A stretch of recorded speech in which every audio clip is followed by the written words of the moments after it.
Hello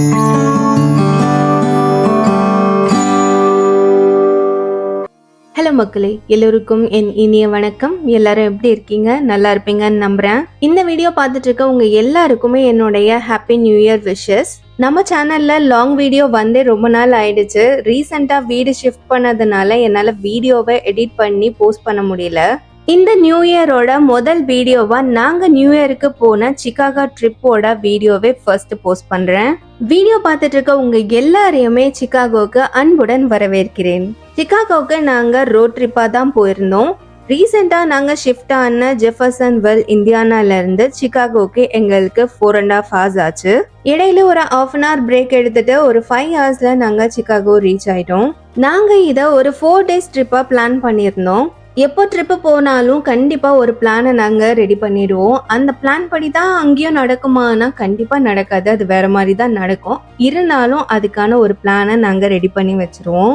எந்த trip plan பண்ணாலும் அந்த இடத்தோட ஃபேமஸான விஷயங்களை ஃபர்ஸ்ட் நம்ம லிஸ்ட் டவுன் பண்ணிடணும். அண்ட் அது எல்லாத்தையுமே என்னென்னைக்கு பார்க்கலாம், எப்பப்போ பார்க்கலாம் அப்படிங்கறதையும் டிசைட் பண்ணிக்கணும். ரொம்ப முக்கியமான விஷயம் என்னன்னா அந்த ஊரோட வெதர் எப்படி இருக்கு அப்படிங்கறத நம்ம தெரிஞ்சு வச்சிருக்கணும். ஏன்னா அதுக்கேத்த மாதிரியான ட்ரெஸ்ஸஸை நம்ம கண்டிப்பா சூஸ் பண்ணணும். அப்பதான் அந்த ட்ரிப்ல நம்ம கம்ஃபர்டபுளா இருக்க முடியும். இப்படி எல்லாம் பிளான் பண்ணிட்டு சிகாகோக்கு போயிட்டு அங்க என்ன விஷயங்கள்லாம் நாங்க பார்த்தோம், சிகாகோல என்ன விஷயங்கள்லாம் ஃபேமஸா இருக்கு அண்ட் அது எல்லாத்தையுமே நம்மளோட வீடியோஸ்ல பார்க்கலாம். ஸோ டே 1 ஆஃப் சிகாகோல நாங்க என்ன விஷயங்கள்லாம் பார்த்தோம் அப்படிங்கறத இந்த வீடியோல பார்க்கலாம் வாங்க. இப்போ பார்த்துட்டு இருக்க இந்த பில்டிங் பார்த்தீங்கன்னா எனக்கு சிகாகோல ஒரு ஐகானிக் பில்டிங்காகவே தெரிஞ்சது. ஏன்னா அவ்வளோ அழகான ஒரு இன்ஃப்ராஸ்ட்ரக்சர். கீழே இருக்கிறது எல்லாத்துலேயுமே கார் பார்க்கிங் அண்ட் அதுக்கு மேலே இருக்கிறது அப்பார்ட்மெண்ட்ஸ். இந்த பில்டிங்கை பார்க்கும்போது இந்த மக்காச்சோளம்லாம் உரிச்சதுக்கு அப்புறம் நடுவில் இருக்கும் இல்லையா அந்த காப், அதே மாதிரி இருந்துச்சு எனக்கு. இன்னும் கொஞ்ச நாள்ல யுஎஸோட பிரசிடென்டா பதவி ஏற்க போற மிஸ்டர் ட்ரம்ப் அவர்களோட பில்டிங்கை தான் இப்போ நம்ம பார்த்துட்டு இருக்கோம். சிகாகோல நீங்க எந்த ஃபேமஸான இடத்துக்கு போகணும்னாலும் இந்த ட்ரம்ப் டவரை ஒரு சுத்திட்டு தான் போவீங்க. ஏன்னா அந்த அளவுக்கு சென்டரான ஒரு பிளேஸ்ல தான் இந்த ட்ரம்ப் டவர் இருக்கு. யுஎஸ்ல ட்ரம்ப்புக்கு இருக்க ஹோட்டல்ஸ்ல இதுவும் ஒண்ணு.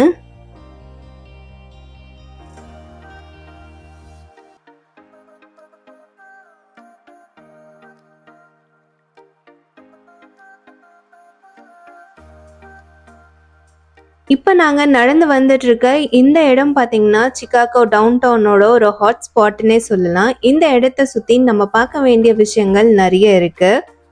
இந்த இடத்துல நம்ம ஃபர்ஸ்ட் பார்க்க போறது the art institute of Chicago. First டேவே ஆர்ட் மியூசியமா அப்படின்னு நீங்க நினைக்கிறது எனக்கு புரியுது. இந்த ஆர்ட் மியூசியமை ஃபர்ஸ்ட் டேவே நான் பார்த்தாகணும் அப்படின்னு டிசைட் பண்ணதுக்கு ரீசன் ஒரு இந்தியர் தான். அவர் யாரு, அவரை பத்தின ஹிஸ்டரி இங்க என்ன இருக்கு அப்படிங்கறது எல்லாத்தையுமே நம்ம மியூசியமுக்குள்ள போய் பார்த்து தெரிஞ்சுக்கலாம். இதுதாங்க the art institute of Chicago. உள்ள என்ட்ரான உடனே பாத்தீங்கன்னா டிக்கெட் கவுண்டர் இருக்கும், நம்ம அங்க டிக்கெட் பர்ச்சேஸ் பண்ணிக்கலாம். சிகாகோ ட்ரிப்புக்காக நாங்க சிட்டி பாஸ் வாங்கியிருந்தோம். இந்த பாஸ்ல என்னெல்லாம் கவர் ஆகும் அண்ட் அது எவ்வளோ அப்படிங்கிற விஷயங்கள்லாம் இன்னொரு வீடியோல உங்களோட ஷேர் பண்றேன். மியூசியம்குள்ள போறதுக்கு முன்னாடி நம்ம கிட்ட இருக்க ஷோல்டர் பேக் இல்ல லக்கேஜ் ஏதாவது இருக்கு அப்படின்னா அதுக்கெல்லாம் நம்ம டோக்கன் போட்டு அங்கேயே வச்சுட்டு போகணும். ஸோ ரிட்டர்ன் வரும்போது நம்ம அதை கலெக்ட் பண்ணிக்கலாம். நம்மளோட ஓவர் கோட்லாம் கூட இங்க கொடுத்துட்டு போகலாம். அதுக்கான டோக்கன் கொடுப்பாங்க, நம்ம ரிட்டர்ன் வரும்போது அதெல்லாம் வாங்கிக்கலாம். இந்த மியூசியம் பாத்தீங்கன்னா ரொம்பவே பெருசா இருந்தது. நிறைய கண்ட்ரீஸோட ஸ்டாச்சூஸ் எல்லாம் இங்க இருந்தது. இந்த இடத்த சுத்தி பார்க்கறதுக்கே நம்மளுக்கு 1 day ஆகிடும். இதை தாண்டி நம்ம வேற ஏதாவது பார்க்கணும் அப்படின்னா ஃப்ரீ விசிட் இருக்க இடங்களுக்கு நம்ம போய் பார்க்கலாம். ஏன்னா பே பண்ணி போற நிறைய இடங்கள் பார்த்தீங்கன்னா ஒரு 4:30, 5 o'clockலாம் க்ளோஸ் பண்ணிடுவாங்க. நாங்கள் என்ட்ரான இந்த ஃப்ளோர்ல பார்த்தீங்கன்னா கிரீஸ், ஆப்பிரிக்கா அண்ட் ஏஷியன் கண்ட்ரீஸ்ல இருந்தெல்லாம் கலெக்ட் பண்ணிருந்த ஸ்டாச்சூஸ் எல்லாம் வச்சிருந்தாங்க. ஃபர்ஸ்ட் நம்ம கிரீஸ் கண்ட்ரில இருந்து கொண்டு வரப்பட்ட ஸ்டாச்சூஸ் எல்லாம் எப்படி இருக்கும்னு பார்க்கலாம். இந்த காயின்ஸ் எல்லாம் இட்டாலி அண்ட் கிரீஸ்ல இருந்து கண்டுபிடிச்சிருக்காங்க. அண்ட் இது எல்லாமே பார்த்தீங்கன்னா பிசி டைம் பீரியட்ல பயன்பாட்டுல இருந்திருக்கு. கிரீஸ் செக்ஷன்ல இருந்த ஸ்டாச்சுஸ்ல முக்காவாசி பாத்தீங்கன்னா மார்பிள்ஸால செய்யப்பட்டதா தான் இருந்தது. இந்த ஸ்டாச்சுவை பார்க்கும் போது எனக்கு ஆக்டர் மோகன் மாதிரியே இருந்துச்சு. நானும் என் ஹஸ்பண்டை கூப்பிட்டு காமிச்சேன், அவருக்குமே அப்படிதான் இது தெரிஞ்சுது. அண்ட் உங்களுக்கும் அப்படிதான் தெரியுதாங்கிறத காமெண்ட் செக்ஷன்ல சொல்லுங்க. இங்க இருக்க ஸ்டாச்சுஸ்லாம் இன்னொரு விஷயமும் நான் நோட் பண்ணேன். இங்க இருக்க ஸ்டாச்சுலாம் எப்படியும் ஒரு 1st செஞ்சுரி இல்ல 2nd செஞ்சுரியில கண்டுபிடிக்கப்பட்டதா இருக்கு. ஆனா அந்த ஸ்டாச்சுஸ்லாம் பாத்தீங்கன்னா ஸ்லிப்பர்ஸ் வந்து வியர் பண்ணியிருக்க மாதிரி இருக்கு. அது மட்டும் இல்லாம அந்த டிசைன்ஸ் எல்லாம் பாத்தீங்கன்னா நாம இப்போ ரீசெண்டா யூஸ் பண்ணக்கூடிய டிசைன்ஸ் மாதிரி தான் இருக்கு. அண்ட் இது வந்து பாத்தீங்கன்னா மார்பிள்லே செய்யப்பட்ட ஒரு காஃபின். இதுக்கப்புறம் நம்ம பார்க்க போற எல்லா ஐட்டம்ஸும் பாத்தீங்கன்னா நம்மளுக்கு சூப்பர் சரவணா ஸ்டோர்ஸை தான் ஞாபகப்படுத்தும். இது ஒரு ஹேண்ட் மிரர் அண்ட் இந்த மிரர் பாத்தீங்கன்னா கோல்ட் அண்ட் பிரான்ஸ்ல சேர்த்த மாதிரி செஞ்சிருக்காங்க. நாமெல்லாம் இந்த டிசைன்ல ஜுவல் வேணும் இல்ல அந்த டிசைன்ல வேணும்னு சொல்லி கடையா ஏறி பார்த்து வாங்கிட்டு இருக்கோம். ஆனா அந்த டைம் பீரியட்லயே எவ்வளவு அழகான ஜுவல் டிசைன்ஸ் எல்லாம் மேக் பண்ணி வியர் பண்ணிருக்காங்க பாருங்க. உங்களுக்கு இதுல எந்த டிசைன் பிடிச்சிருக்குன்றத சொல்லுங்க. இப்ப நாங்க சொன்னா நீ வாங்கி தந்துட போறியா அப்படின்னு கேட்காதீங்க, சும்மா ஒரு ஜெனரல் நாலேஜ்க்காக தான்.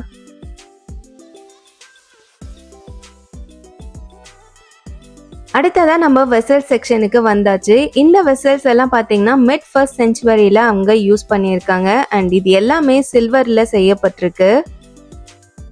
மண்ணால செய்யப்பட்ட பாத்திரங்களும் இருக்கு, கண்ணாடியால செய்யப்பட்ட பாத்திரங்களும் இருக்கு. இதை அனைத்தும் பார்க்க வர வேண்டிய ஒரே இடம் the art institute of Chicago. Greece செக்ஷன்ல இதெல்லாம் பார்த்து முடிச்சுட்டு நம்ம ஏசியன் சைட்ல என்னெல்லாம் இருக்கு அப்படின்னு சொல்லி பாக்குறதுக்காக போனோம். ஏசியன் சைடு என்ட்ரான உடனே பாத்தீங்கன்னா நம்ம பிள்ளையார் இருந்தாரு, அவருக்கும் ஒரு வணக்கத்தை போட்டாச்சு. இந்த இடத்துல வியட்நாம், இந்தோனேஷியால இருந்துலாம் கொண்டு வந்த ஸ்டாச்சுஸ் எல்லாம் வச்சிருந்தாங்க. நம்ம இந்தியால இருந்து அதுவும் நம்ம தமிழ்நாட்டில இருந்து கொண்டு வந்த சிலைகள் எல்லாம் கூட இங்க நிறையவே இருந்துச்சு. நம்ம கொடும்பலூர் தமிழ்நாட்டுல இருந்து கொண்டு வந்த தட்சிணாமூர்த்தி சிலை வச்சிருந்தாங்க. அது என்னமோ தெரியலங்க, இதுக்கு முன்னாடி பார்த்தது எல்லாத்தையும் ஸ்டாச்சுன்னு சொல்ல முடிஞ்ச எனக்கு நம்ம ஊர் சிலைகளை பார்த்ததுக்கு அப்புறமா அதை ஸ்டாச்சுன்னு சொல்ல மனசே வரல. நம்ம ஊர் சிலைகளை பார்க்கும் போதே ஒரு பாசிட்டிவான வைப் மனசுக்குள்ள வந்துடுது. இது பிரம்மாவோட சிலை அண்ட் இதுவும் பாத்தீங்கன்னா கொடும்பலூர்ல இருந்து தான் எடுத்துட்டு வந்திருக்காங்க. இந்த பிள்ளையார் சிலை பாக்குறதுக்கே ரொம்ப அழகா இருந்துச்சு. இந்த பிள்ளையாருக்கு 20 கை இருக்கு. இது மத்திய பிரதேஷ்ல இருந்து கொண்டு வந்திருக்காங்க. சிவன் பார்வதிய கல்யாணம் பண்ற மாதிரி இருக்க இந்த சிலையும் பாத்தீங்கன்னா மத்திய பிரதேஷ்ல இருந்து தான் எடுத்துட்டு வந்திருக்காங்க. இப்ப நம்ம பாத்துட்டு இருக்கிறது எல்லாமே வெண்கல சிலைகள் அண்ட் இது எல்லாமே தமிழ்நாட்டுல இருந்து எடுத்துட்டு வந்திருக்காங்க.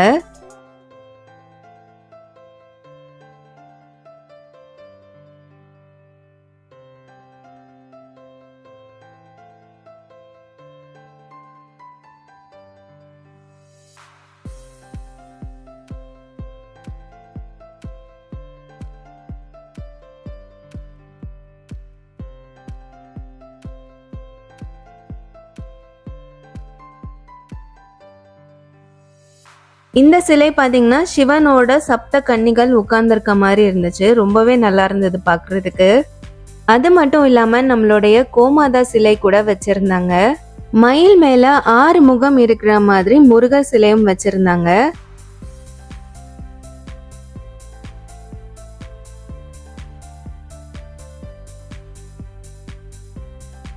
சரி, இதெல்லாம் இருக்கட்டும். இந்த மியூசியமா பாக்குறதுக்கு ஒரு இந்தியர் தான் காரணம்னு சொன்னல, அது என்ன கதை அப்படின்னு கேக்குறீங்களா?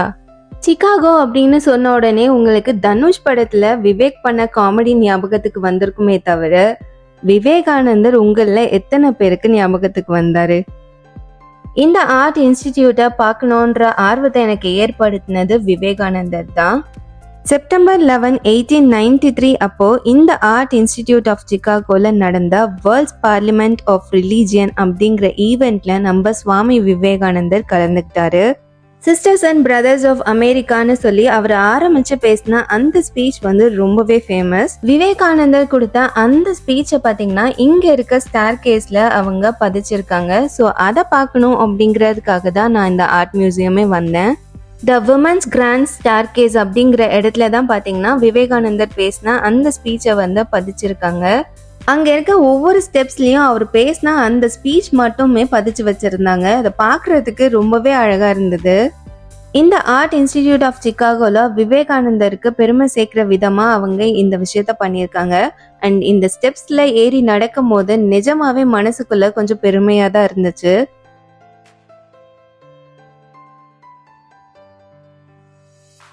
கொஞ்ச நேரம் அங்க நின்று ரசிச்சுட்டு அதுக்கப்புறமா லோயர் லெவல்ல இருக்க ஃப்ளோருக்கு போனோம். அங்க போனா மினியேச்சர்ஸ்லயே ரூம்ஸ் மாதிரி பண்ணி வச்சிருந்தாங்க. இதுல ஒரு சில கண்ட்ரீஸ்ல வந்து அவங்களோட லிவிங் ரூம் எப்படி இருக்கும், பாத்ரூம், லைப்ரரி, பெட்ரூம் இதெல்லாம் பாத்தீங்கன்னா எப்படி இருக்கும்னு சொல்லிட்டு மினியேச்சராகவே பண்ணி வச்சிருந்தாங்க. நம்மளுக்கு மினியேச்சர்ஸ் பார்த்தாவே ரொம்ப பிடிக்கும். அதுவும் இந்த மாதிரி எல்லாம் பண்ணி வச்சிருந்தா அந்த இடத்த விட்டே நம்ம நகர மாட்டோம். ரொம்ப நேரம் அங்க இருக்கிற விஷயங்களையே பார்த்து நான் ரசிச்சுட்டு இருந்தேன். அவ்வளோ அழகா இருந்துச்சு. கிட்ஸுக்கு இந்த இடம் ரொம்பவே பிடிக்கும். என் பையன் இந்த இடத்துல ரொம்பவே என்ஜாய் பண்ணான். உங்களுக்குமே பார்க்கும் போதே தெரியும் அங்க இருக்க விஷயங்கள்லாம் எவ்வளோ மைன்யூட்டா பண்ணியிருக்காங்கன்னு. நம்ம ஒவ்வொரு விண்டோக்குள்ளேயும் போய் பார்க்கும் போது என்னமோ அந்த ரூம்குள்ளே நம்ம போன மாதிரி தான் இருந்துச்சு. அந்த அளவுக்கு பெர்ஃபெக்டா பண்ணியிருந்தாங்க.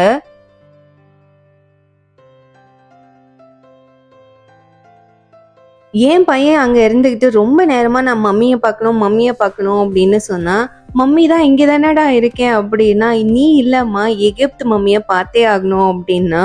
அதனால ஃபைனலா லோயர் லெவல்ல இருந்த எஜிப்ட் செக்ஷனையும் போய் பார்த்துட்டு வந்தோம். அங்க போனா அம்மா இங்க இருந்த மம்மியை காணுங்கிறான். என்னடா சொல்றேன்னா, இது உள்ள மம்மி இருக்கும்ல அதை காணுமா அப்படிங்கிறான். அதெல்லாம் இது உள்ள வச்சிருக்க மாட்டாங்கடா அப்படின்னா ஒத்துக்கவே இல்லை. அவனை காம்ப்ரமைஸ் பண்ணி கூப்பிட்டு வர்றதுக்குள்ள ஒரு வழி ஆயிட்டோம் நாங்க. நாம சின்ன வயசா இருக்கும் போது மம்மி படத்துல ஒரு வண்டு பார்த்துருப்போம் இல்லையா, அதே மாதிரி இங்க ஒன்று வச்சிருந்தாங்க. ஃபைனலா அதையும் பார்த்துட்டு நாங்க அங்க இருந்து கிளம்பிட்டோம்.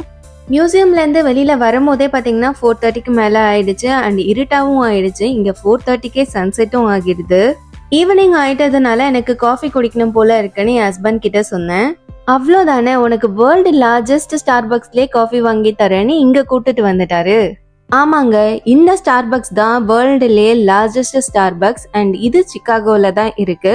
இதுக்கு முன்னாடி சியாட்டர்ல இருந்த ஸ்டார்பக்ஸ் தான் வேர்ல்ட்லேயே லார்ஜஸ்டா இருந்துச்சு. 2019ல தான் இந்த ஸ்டார்பக்ஸை சிகாகோல கட்டியிருக்காங்க அண்ட் இப்போ வரைக்கும் இதுதான் இப்போ லார்ஜஸ்ட் ஸ்டார்பக்ஸா இருக்கு. இந்த ஸ்டார்பக்ஸோட அளவு ஒரு 35,000 ஸ்கொயர் ஃபீட் அளவுக்கு இருக்கு அண்ட் இதை பார்த்தீங்கன்னா ஒரு 5 ஸ்டோரி பில்டிங்கா கட்டியிருக்காங்க. ஒவ்வொரு ஃப்ளோர்லயும் பார்த்தீங்கன்னா டிஃப்ரெண்டான coffee varieties and snacks varieties இருந்துச்சு. நாங்க வந்தது ஒரு ஃபெஸ்டிவ் சீசன் அப்படிங்கறதுனால பயங்கரமான கூட்டம் இருந்துச்சு. வெளியிலேயே பாத்தீங்கன்னா அவ்வளோ பெரிய கியூ இருந்துச்சு. அவ்வளோ நேரம் லைன்ல நின்றுட்டு தான் நாங்களும் உள்ள போனோம். உள்ளேயும் பாத்தீங்கன்னா சரியான கூட்டம். ஒரு 10 மினிட்ஸ் வெளியில வெயிட் பண்ணதுக்கு அப்புறமா நாங்களும் உள்ள வந்தாச்சு. உள்ள என்ட்ரான உடனே பாத்தீங்கன்னா கீழே இருக்க ஃப்ளோர்ல இருந்து மேல இருக்க ஃப்ளோர் வரைக்கும் ஒரு பெரிய பேரல் மாதிரி ஒன்று வச்சிருந்தாங்க. நிறைய பைப் லைன்ஸ் எல்லாம் அதுல போயிட்டு இருந்துச்சு. ஒவ்வொரு ஃப்ளோருக்கும் காஃபி பீன் பாத்தீங்கன்னா இது வழியா தான் போயிட்டு இருக்குது. ஒரு ஃப்ளோர்லயும் ஒவ்வொரு விதமான காஃபி ப்ரூஸ் வந்து ப்ரொவைட் பண்றாங்க. ஸோ அதுக்கான காஃபி பீன்ஸ் எல்லாம் பாத்தீங்கன்னா இங்க இருக்க பைப்லைன் வழியா தான் போகுது. உங்களுக்குமே பார்க்கும் போதே தெரியும், இந்த பெரிய பைப்லைன்ல இருந்து சின்ன சின்ன பைப்லைன் வந்து ஒவ்வொரு ஃப்ளோருக்கும் கனெக்ட் ஆயிருக்கு. அந்த இடத்துல நிற்கும் போதே பார்த்தீங்கன்னா அந்த காஃபி பீனோட ஸ்மெல் வந்து செம்மையா வந்தது. செம்ம ஸ்மெல்லு.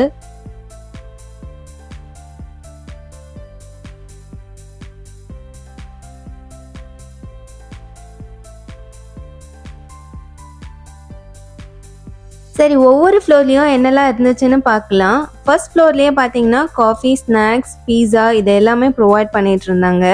இது கூடவே பார்த்தீங்கன்னா இந்த காஃபி பீனையும் லைவா ரோஸ்ட் பண்ணுவாங்க அப்படின்னும் சொல்லியிருந்தாங்க. பட் கூட்டமா இருந்ததுனால எங்களால் அங்கே போய் நின்று பார்க்க முடியல. அதுக்கப்புறமா ஸ்டார்பக்ஸோட மக்ஸ், அப்புறமா கிஃப்ட் ஐட்டம்ஸ் எல்லாமே இருந்தது.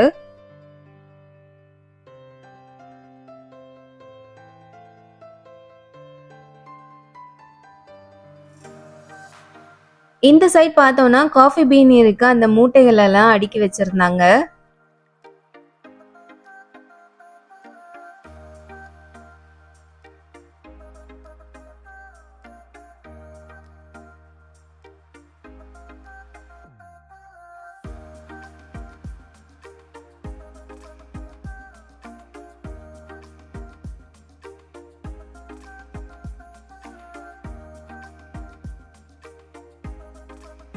செகண்ட் ஃப்ளோர்ல பாத்தீங்கன்னா இட்டாலியன் பேக்கரி ஸ்டைல்ல பண்ணியிருந்தாங்க. இந்த இடத்துலயும் நம்மளுக்கு different coffee Bruce and snacks எல்லாமே இருந்துச்சு. இந்த இடத்துல ஒரு கார்ட் வாலும் இருந்துச்சு. அது கூடவே இந்த ரோஸ்டர் வீலும் இருந்தது.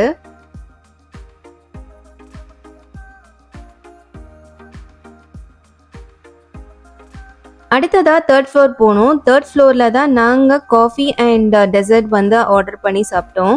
இந்த இடத்துல பயங்கர கூட்டமா இருந்ததுனால நம்ம ஆர்டர் பிளேஸ் பண்றதுக்கே ஒரு பெரிய கியூ இருந்துச்சு. அண்ட் அதுவுமே ஒரு 20 மினிட்ஸ் ஆயிடுச்சு நாங்க ஆர்டர் பிளேஸ் பண்றதுக்கு. ஒரு 15 மினிட்ஸ்லயே நம்ம ஆர்டர் பண்ணதையும் அவங்க கொடுத்துட்டாங்க.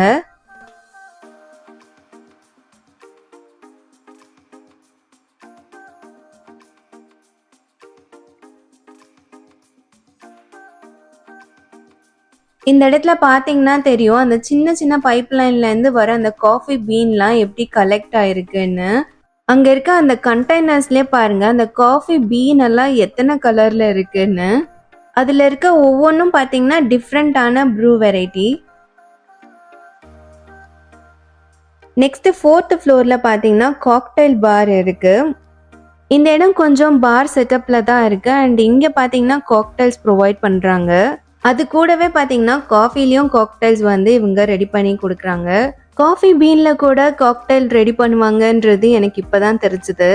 5th ஃப்ளோர் பாத்தீங்கன்னா ரூஃப் டெரஸ் அண்ட் அது வந்து வெதரை பொறுத்து தான் உங்களுக்கு ஓப்பன் பண்ணுவாங்கன்னு போட்டிருந்தாங்க. ஸோ நாங்க போகும்போது அது ஓப்பனா இல்லை.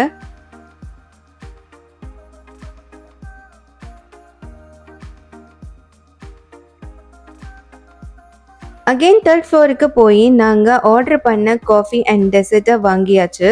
டேபிளில் போய் உட்காந்துட்டு நாங்கள் வாங்கிட்டு வந்ததை சாப்பிட்டு அங்கேருந்து வியூவை என்ஜாய் பண்ணிட்டு அந்த டேவையும் நாங்கள் கம்ப்ளீட் பண்ணிட்டோம். நாங்கள் பார்க்கணும்னு நினைச்ச விவேகானந்த ஸ்பீச் நடந்த அந்த இன்ஸ்டிடியூட்டையும் விசிட் பண்ணிட்டு வேர்ல்டுலே லார்ஜஸ்டான ஸ்டார்பக்ஸில் காஃபியும் குடிச்சிட்டு எங்களோட டே 1 ஆஃப் சிகாகோ ட்ரிப்பை நாங்கள் கம்ப்ளீட் பண்ணிட்டோம். உங்களுக்கும் இந்த வீடியோ பிடிச்சிருந்தா மறக்காம லைக் பண்ணுங்க, உங்க ஃப்ரெண்ட்ஸ் அண்ட் ஃபேமிலியோடவும் ஷேர் பண்ணுங்க. நம்ம சேனலை ஃபர்ஸ்ட் டைம் பாக்குறீங்கன்னா மறக்காம சப்ஸ்கிரைப் பண்ணிக்கோங்க. மீண்டும் உங்களை டே 2 ஆஃப் சிகாகோ வீடியோல சந்திக்கிறேன். அது வரைக்கும் டாடா பாய் ஃப்ரம் பிறை.